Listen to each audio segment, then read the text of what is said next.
early. You were meant to be here today. Yeah. I remember my early days in Unity and coming just to hear you sing. And it hasn't changed. You really touched my heart. What am I talking about today? Peace, nonviolence. But I'm going to start with a couple stories. I think I've told you before that John and I used to live in Germany. When we were first married, we lived there for about a little over 3 years. And back in those days, the way to communicate back home was in letters.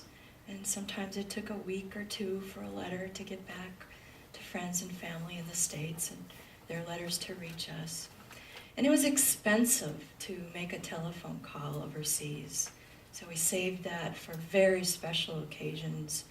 And we'd plan ahead for it so we'd know we'd be home. And it was just always a delight to finally talk to my mom on the phone, being that far apart. But nowadays, we have the internet. We have so much great communication that's instantaneous. And there's Skype and there's email. It's pretty cool, isn't it? My husband just got back from a 3-week business trip in China. Wow. And yeah, his work went well and he had a good time and all that was good. And it was not too bad being separated that long because we have this new technology. We have what we call FaceTime, so we're able to call and actually see each other on the phone while we talked, and that was really neat. And it was 14 hours difference between where we were, so usually he would call just about at his bedtime, which was when I'd be eating breakfast in the morning. So why am I telling you this? There's a link. Some of you may have heard me talk about this in the Sunday talk, or if you've taken classes from me, I talk about the power of repetition. How when we learn a new spiritual practice, it's good to repeat it for 21 days, or maybe a month, to really ingrain and get that neural pathway down in our brain and make it part of our habit, part of what we do. Have you heard me say that? 21 days? Yes. We love affirmations in Unity, and if you repeat them, they start to work and manifest, and you believe them, and they're incorporated in your being. So this is why I'm telling you this.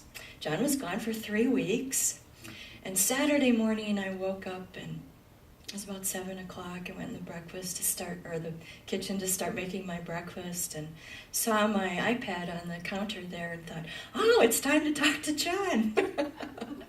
See that repetition in just 3 weeks, and he's just sleeping in the next bedroom.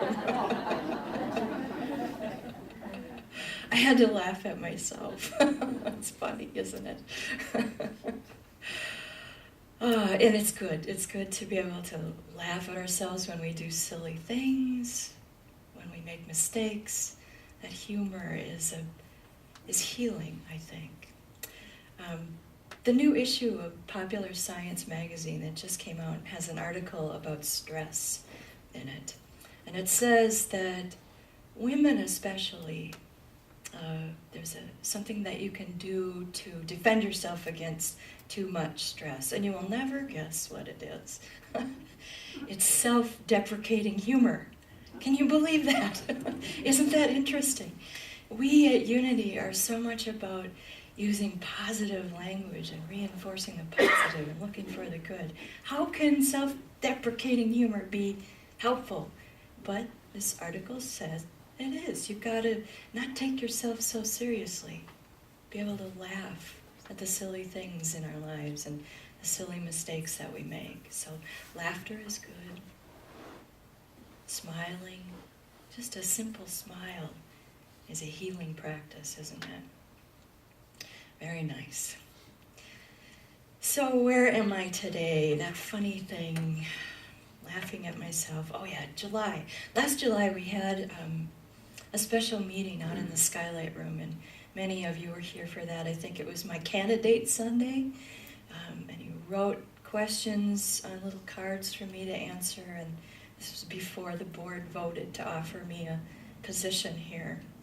One of the cards, I remember, said something about I would really like unity to inform us and educate us on world situations. Sometimes we feel disconnected from that here. And the writer of this card talked about ecology, the environment, the earth and our connection to it. And what can we do as enlightened human beings to help heal our planet and what's going on our planet? Have you ever wondered about questions like that? Yeah, big stuff. I think I answered it. Yep, I'm concerned about that too. And then just Thursday night, we have our prosperity class on Thursday night, and there were big questions there too. What are we doing talking about money and prosperity when there's so much poverty in the world, when there's so much violence, when there's so much negative going on all over? Have you wondered those kind of questions? I know I have too. For as long as humans have been alive, there's been violence and war and murder and crime. Just look back at the Old Testament and you can see a lot of the horrendous things. But also, as long as there have been human beings on the earth, we also have compassion and love and tenderness and forgiveness, working together. There's lots and lots of good going on too. Sometimes we just get overwhelmed by the negative. I don't know how many of you watch the news, but I sometimes listen to the radio and watch the news. Not so much watch the news as look on the internet for some of the headlines and things. And I don't do that every day, but I do want to keep up. I don't want to be uninformed about what's going on in the world. But it does seem to me that there's a whole lot of negative in that news. I haven't taken a survey and I haven't read what the statistics are, but I'm thinking there's maybe more than half that you read is negative. Are there some nods? You think that too? Yeah. And then I think that at any given moment on the planet, I don't know what percentage, but there's a lot of good going on. A lot of hugs, a lot of smiles, a lot of tenderness, a lot of forgiveness. And I'm going to believe that that's more than half. Do you believe that too? Yes.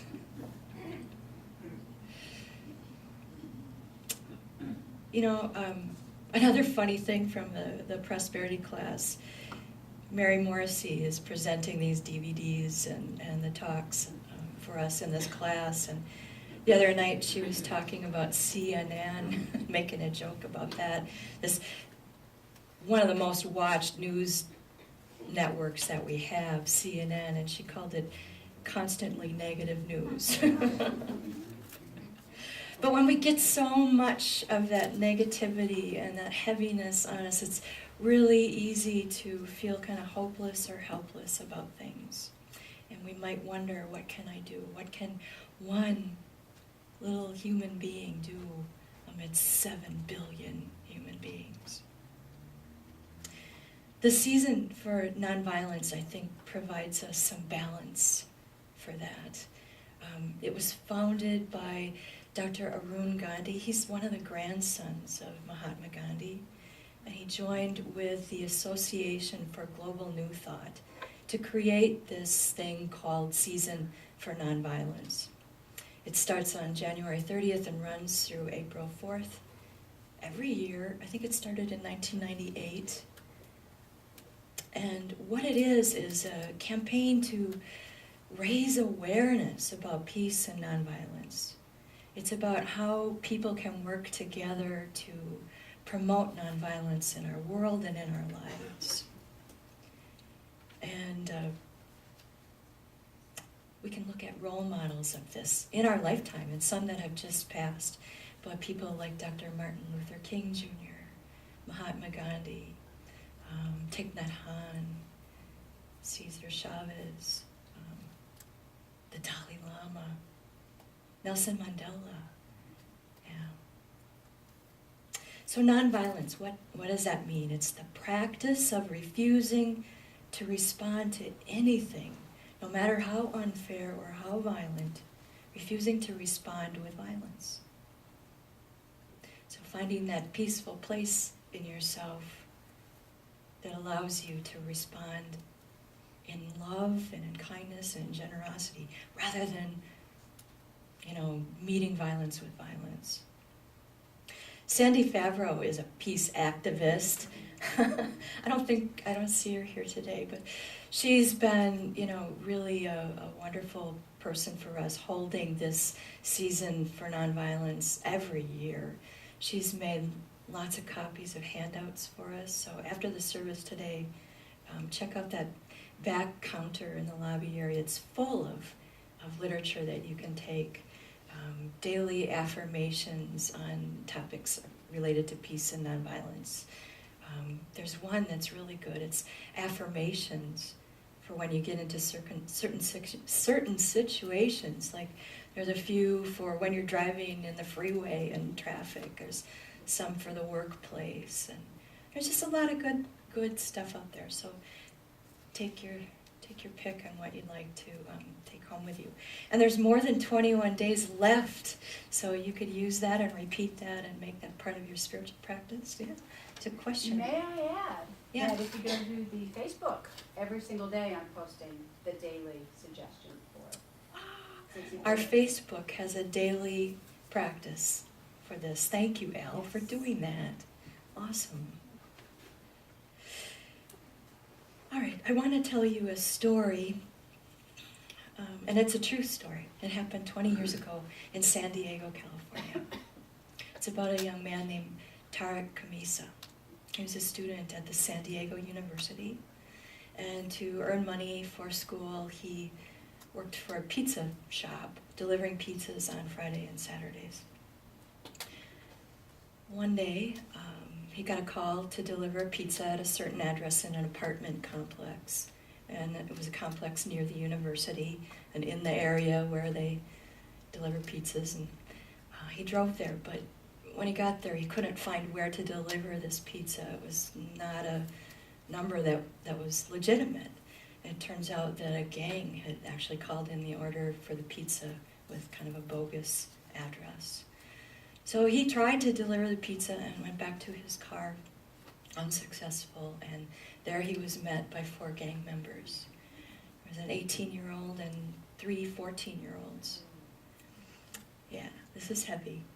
And they demanded the pizza.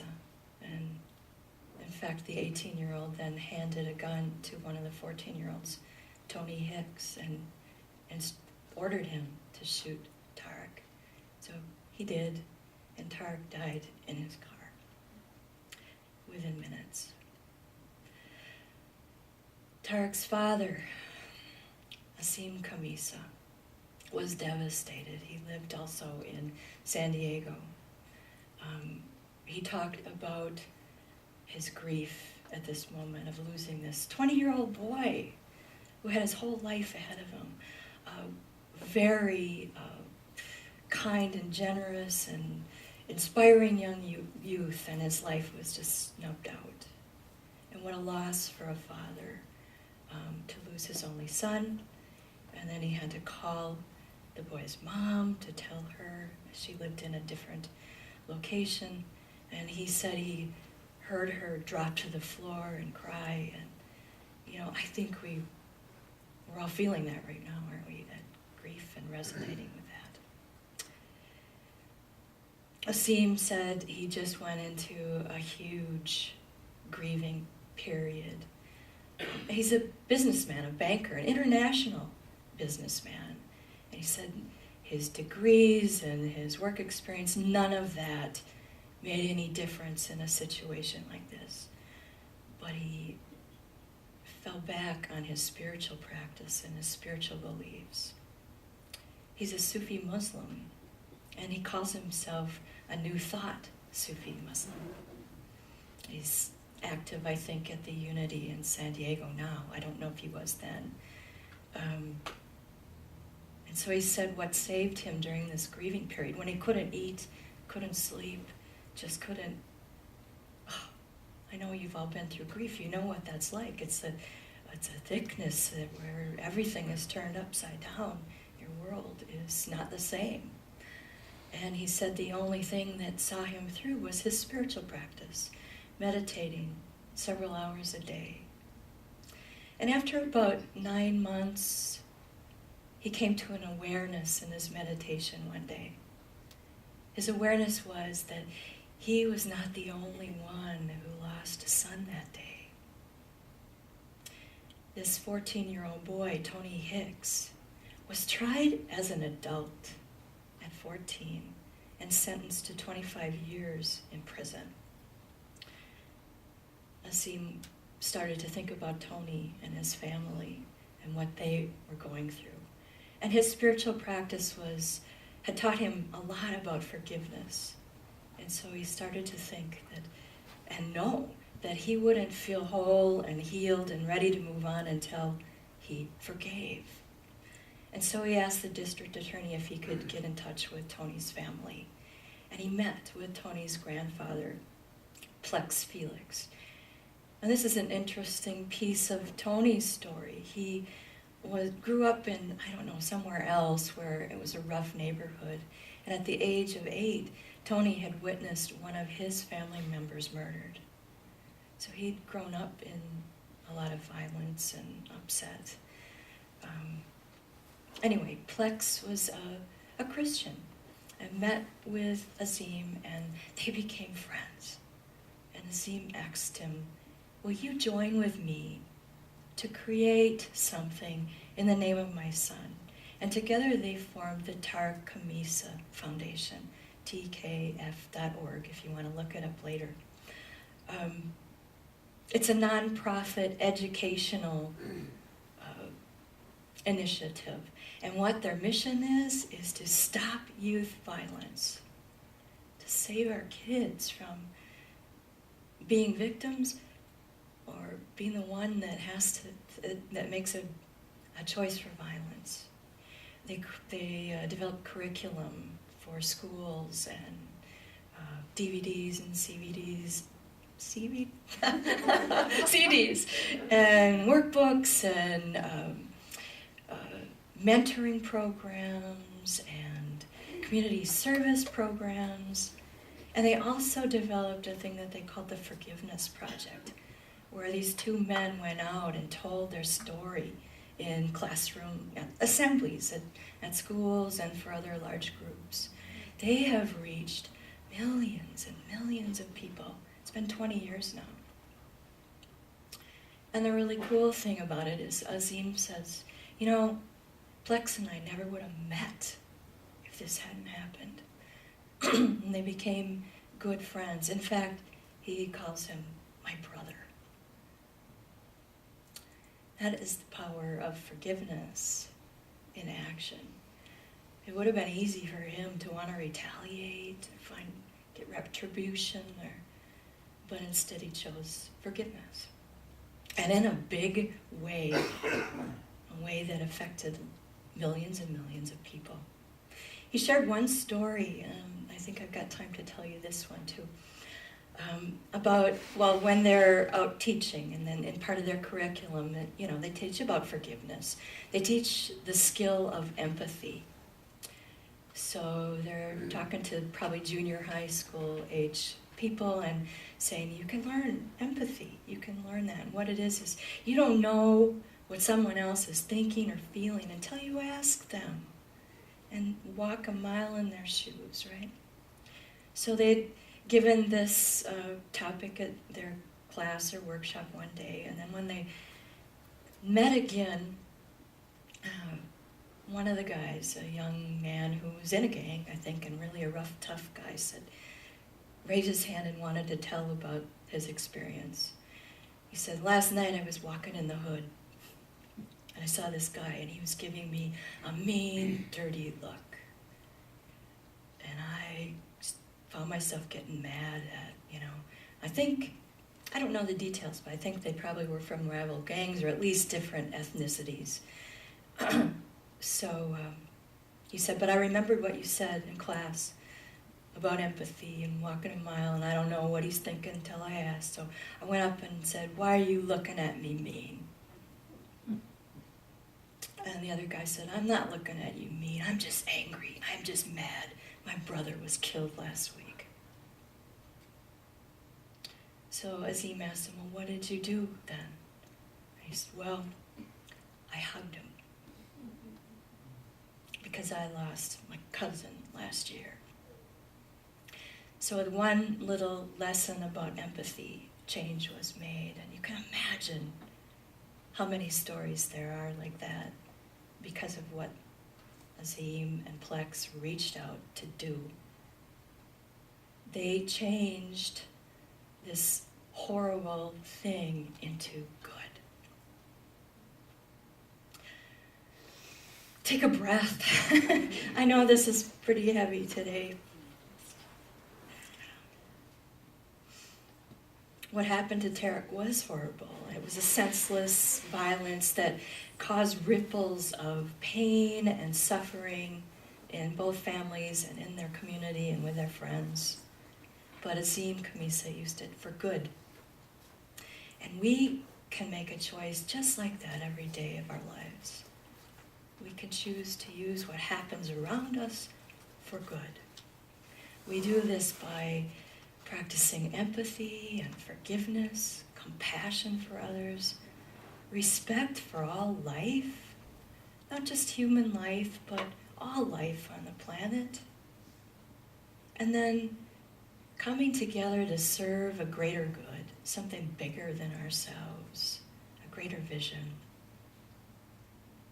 So we start with ourselves because that's where we can start. We can't control or force anyone else to do anything, but we have the power over our own thoughts, our own beliefs, our own choices, and our own actions. So how you choose to do this, meditate and hold peace in your heart every day. You want to be that peace so that you can radiate peace out into the world. A number of years ago when I was down at Unity Village for classes, I was in a class with Reverend Tom Thorpe, and he said, I think he was doing a meditation, and he said, nothing can disturb the calm peace of my soul. When I heard him say those words, something within me just resonated with the truth of that. Whenever I say that affirmation, I feel like our singing bowl. I resonate with that.